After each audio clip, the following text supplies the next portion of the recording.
मैं आता हूँ तेरे पास, प्रभु यीशु मेरे मसीह, मेरे पापों के लिए ही उधार दे मसीह।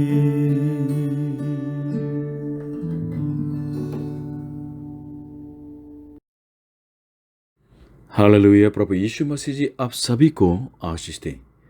प्राचीन दिनों से मनुष्य लोग परमेश्वर को भेंट चढ़ा के आ रहे हैं।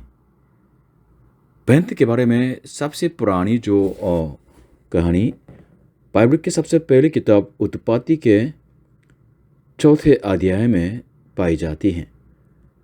सबसे पहला आदमी आदम और उसके 2 बेटे काइन और आबेल, उन दोनों ने यहोवा परमेश्वर को भेंट चढ़ाया था। काइन किसान था, इसलिए पौधों के द्वारा भेंट चढ़ाया, और आबेल चरवाहा था, इसलिए अपने भेड़ के पहला जो बच्चा है और चर्बी के द्वारा भेंट चढ़ाया। यहोवा परमेश्वर ने काइन के भेंट को ग्रहण नहीं किया, वरन आबेल के भेंट को ग्रहण किया। क्या कारण था? क्योंकि काइन तो बुरे काम करने वाले थे, इसलिए उसके भेंट को ग्रहण नहीं किया। मतलब परमेश्वर दुष्ट के भेंट को ग्रहण नहीं करता है। काइन के जो मुंह बिल्कुल बदल गया, उसको देख के परमेश्वर ने कहा उत्पत्ति 4:7 में, यदि तू भला करे तो क्या तेरी भेंट ग्रहण न की जाएगी, और यदि तू भला न करे तो पाप द्वार पर छिपा रहता है और उसकी लालसा तेरी ओर होगी और तू उस पर प्रभुता करेगा। इस तरह परमेश्वर ने चेतावनी दी, लेकिन काइन ईर्ष्या से भरे हुए अपने छोटा भाई आबेल को मैदान में बुलाया और उसको मार डाला। इस तरह मानव जाति की सबसे पहली हत्या उसी आदमी के द्वारा की गई है, जो दुष्ट के कामों से फिराया नहीं और सिर्फ भारत के जो धार्मिक पाखंडी का काम किया है, और ईर्ष्या से भरे हुए ऐसे व्यक्ति के द्वारा यह हत्या की गई है।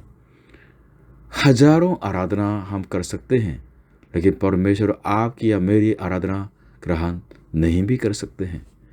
ध्यान रखिएगा। इसलिए परमेश्वर के सामने कैसे इंसान बन के जीना है, ये बहुत बहुत महत्व होता है। इसलिए आज के उपदेश का जो विषय है तो ऑफरिंग है, भेंट है। प्रभु इस वचन के द्वारा आपको आशीषित करें। आज के वचन मलाकी की किताब 3 अध्याय 7 से लेके 12 तक। अपने पुरखाओं के दिनों से तुम लोग मेरी विधियों से हटते आए हो और उनका पालन नहीं करते। तुम मेरी ओर फिरो, तब मैं भी तुम्हारी ओर फिरूंगा।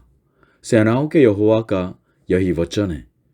परंतु तुम पूछते हो, हम किस बात में फिरें? क्या मनुष्य परमेश्वर को धोखा दे सकता है? देखो, तुम मुझको धोखा देते हो और तो भी पूछते हो कि हमने किस बात में तुझे लूटा है? दशमांश और उठाने की भेंटों में। तुम पर भारी शाप पड़ा है, क्योंकि तुम मुझे लूटते हो। परंतु सारी जाति ऐसा करती है। सारे दशमांश भंडार में ले आओ कि मेरे भवन में भोजन वस्त्र रहें।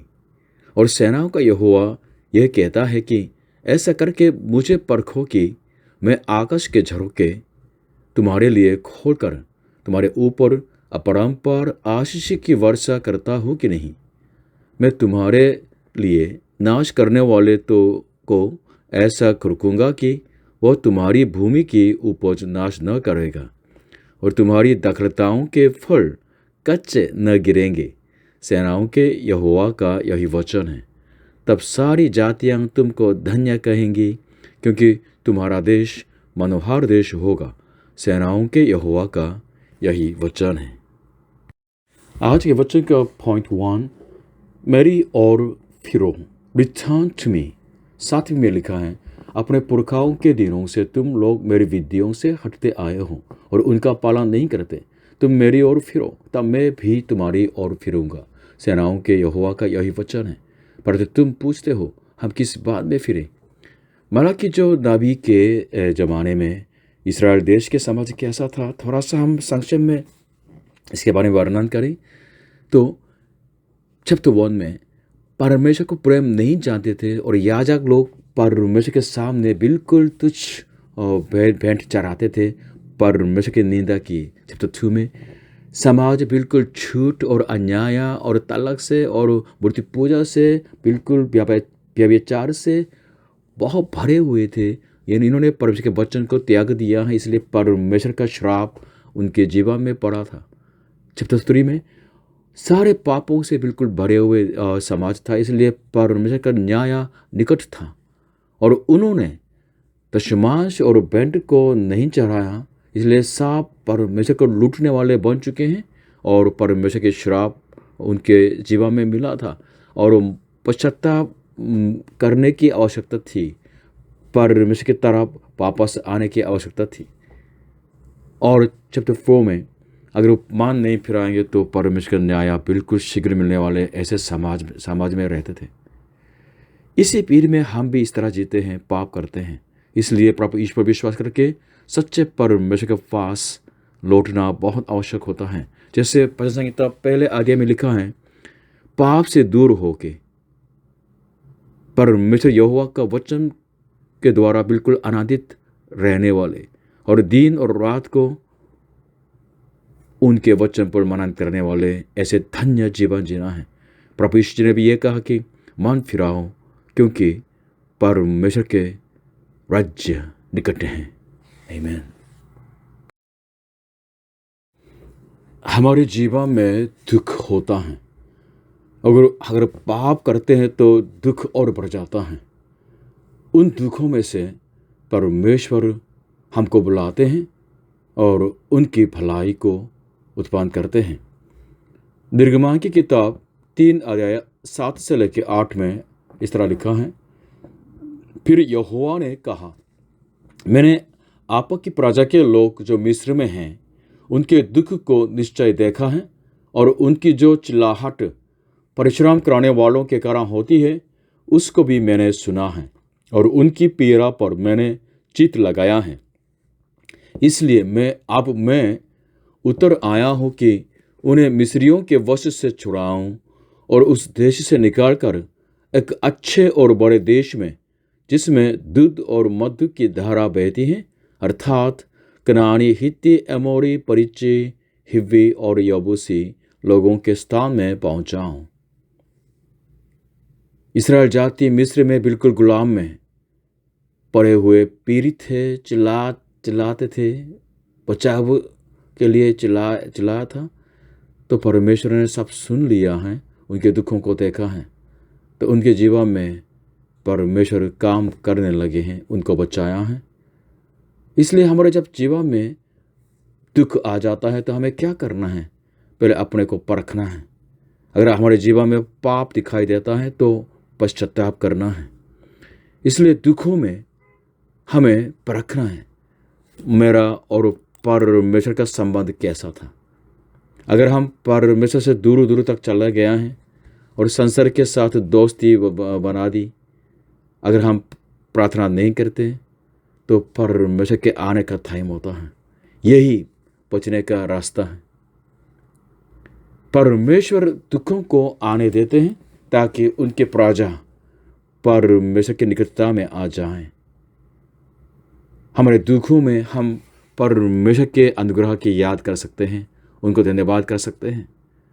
इसलिए दुख का टाइम वास्तव में परमेश्वर के पास लौटने का ऐसे टाइम होता है, पश्चाताप करके, धन्यवाद करके, प्रार्थना करके, प्रशंसा करके सच में पवित्र बनने का टाइम होता है।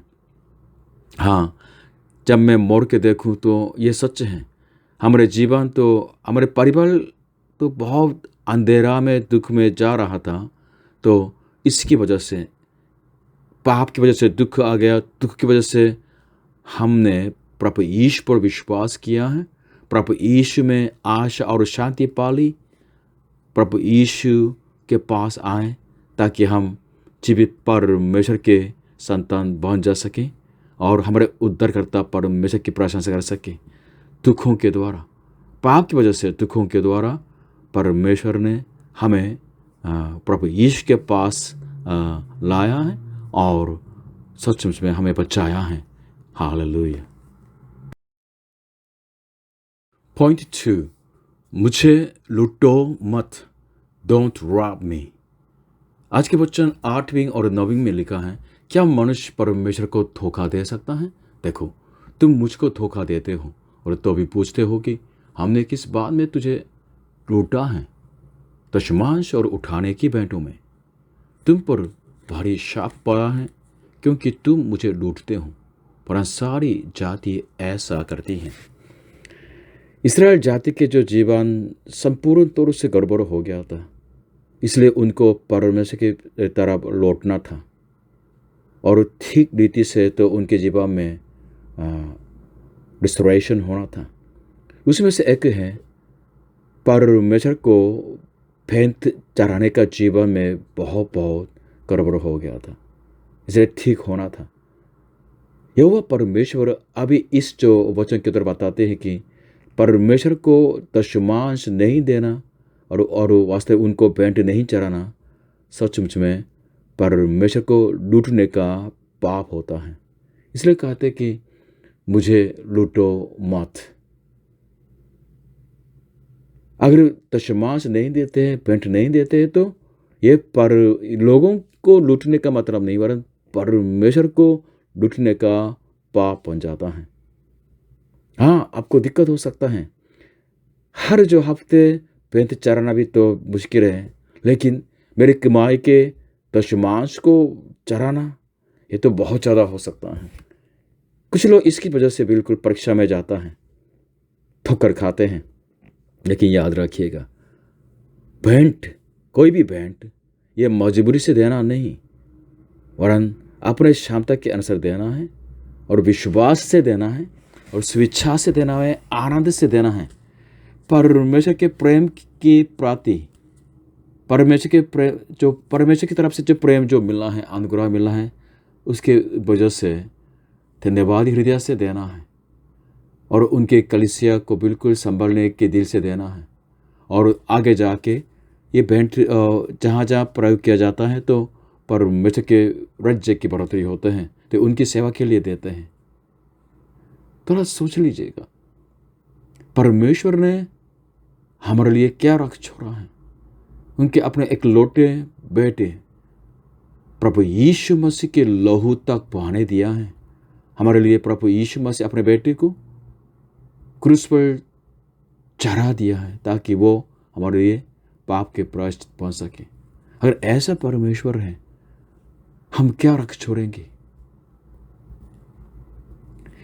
कोरियन चर्च के जो लोग, चर्च के मेंबर्स लोग काफ़ी भेंट चढ़ाते हैं, न केवल दशमांश देते हैं, न केवल धन्यवाद के भेंट चढ़ाते हैं। हाँ, धन्यवाद के भेंट भी अलग अलग नाम से, जन्मदिन होता है धन्यवाद का, या शादी होता है धन्यवाद का, या कोई ऐसे स्पेशल जो चर्च के बिल्डिंग तो बनाते हैं उसके लिए, कोई बिजनेस अच्छा हो गया उसके धन्यवाद का, कोई प्रमोशन हो गया धन्यवाद का, और कोई किसी को बचाने के लिए तो देते हैं, या कोई सफलता हो गई इसके धन्यवाद का, और मिशन का, कोई स्कॉलरशिप के लिए, किसके पढ़ाई के तो बढ़ोतरी के लिए, अलग अलग नाम से धन्यवाद का कोई विशेष भेंट चढ़ाते हैं।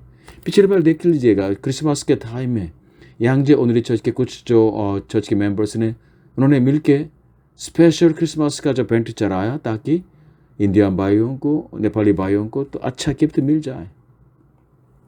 इस तरह बहुत ज़्यादा भेंट चढ़ाते हैं। क्या कोरिया देश बिल्कुल कंगार हो गया? क्या कोरियन चर्च बिल्कुल कंगार हो गई? नहीं।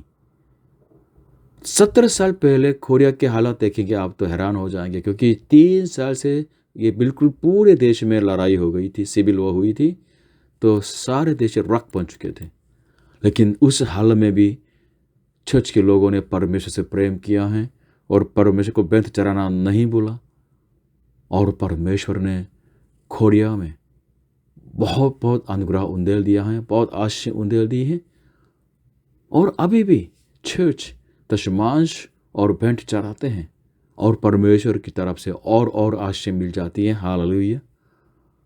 इसलिए ये भेंट चढ़ाने के बारे में प्रभु ने जो आज्ञा दी है, ये हमारी आशीष के लिए है।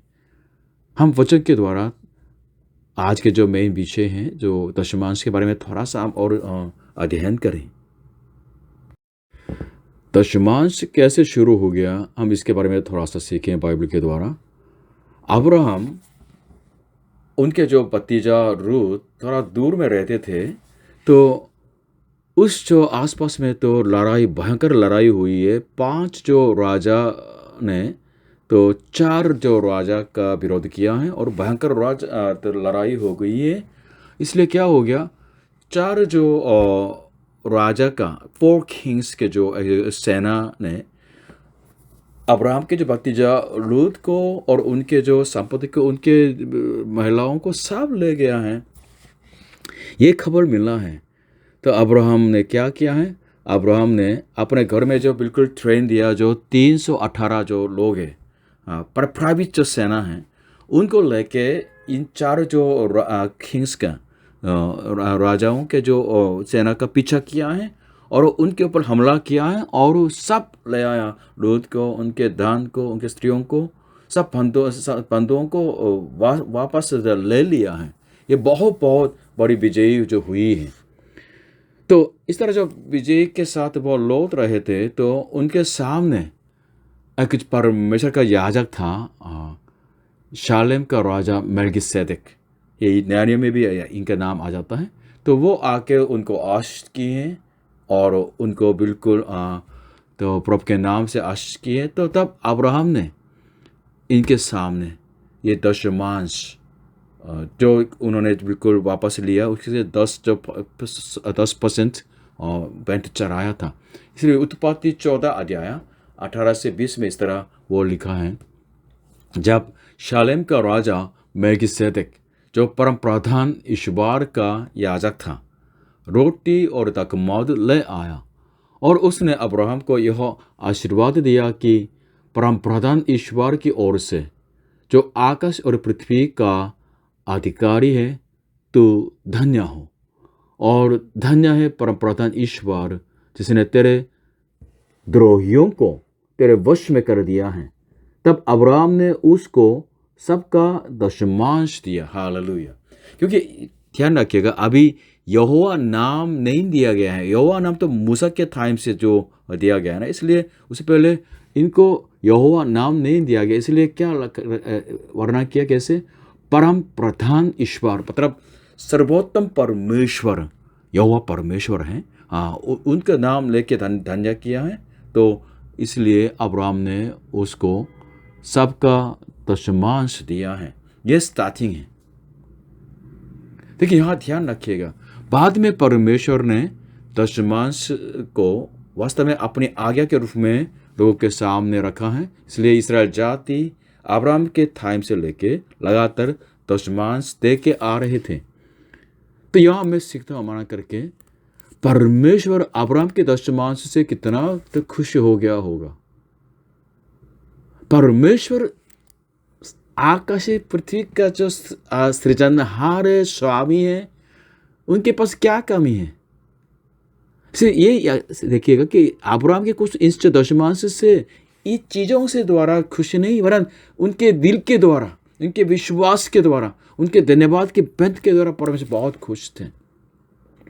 परमेश्वर आपके कुछ पैसों के द्वारा खुश नहीं, इतने बहुत नहीं परमेश्वर, गड़बड़ मत सोचिएगा। लेकिन जब आप दशमांश चढ़ाते हैं, उस विश्वास की वजह से परमेश्वर खुश होते हैं। हालेलुया।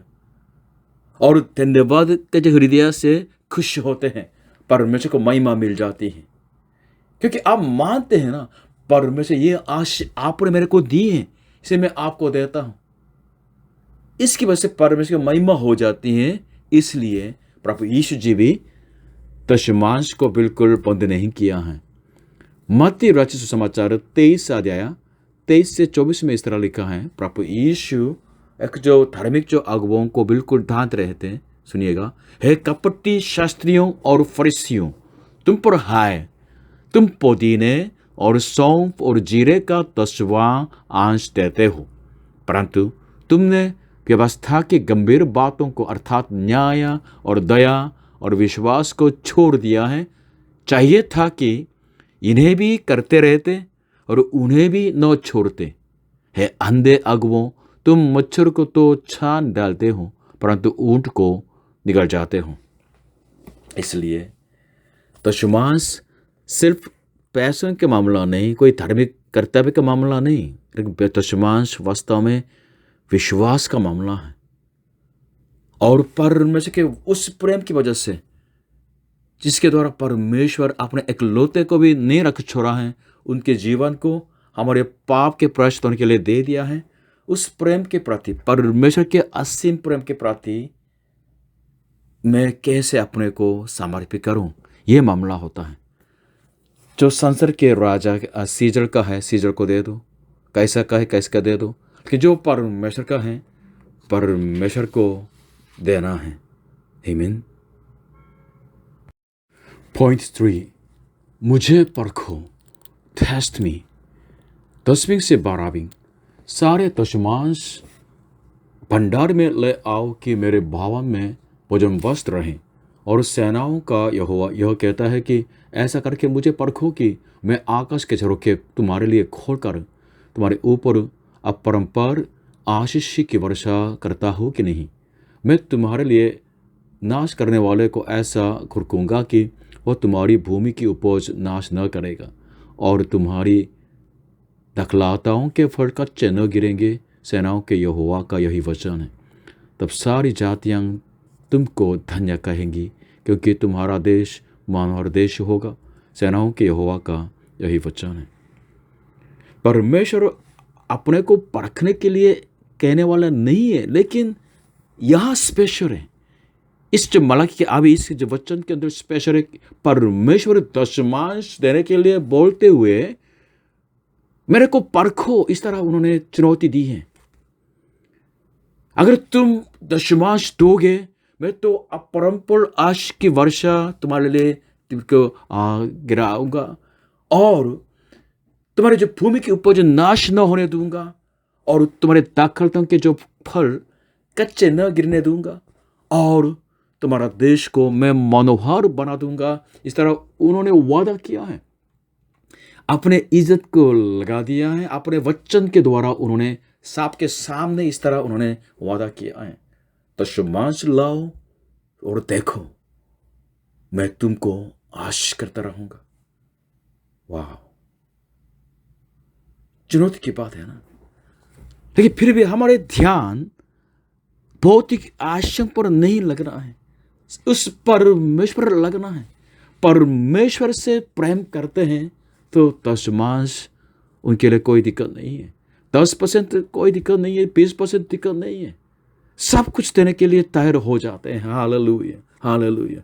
परमेश्वर से प्रेम करें और उनके जो अनुग्रह आपको दिया है उस पर मनन करें, तो आपको ईजी हो जाएगा परमेश्वर के लिए दशमांश लाना और आशीषित हो जाना। हालेलुया। भेंट क्या है?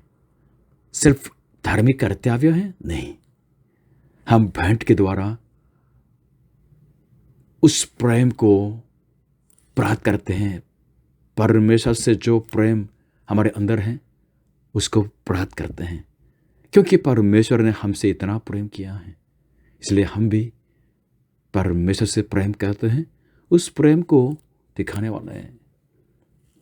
और भेंट क्या होता है?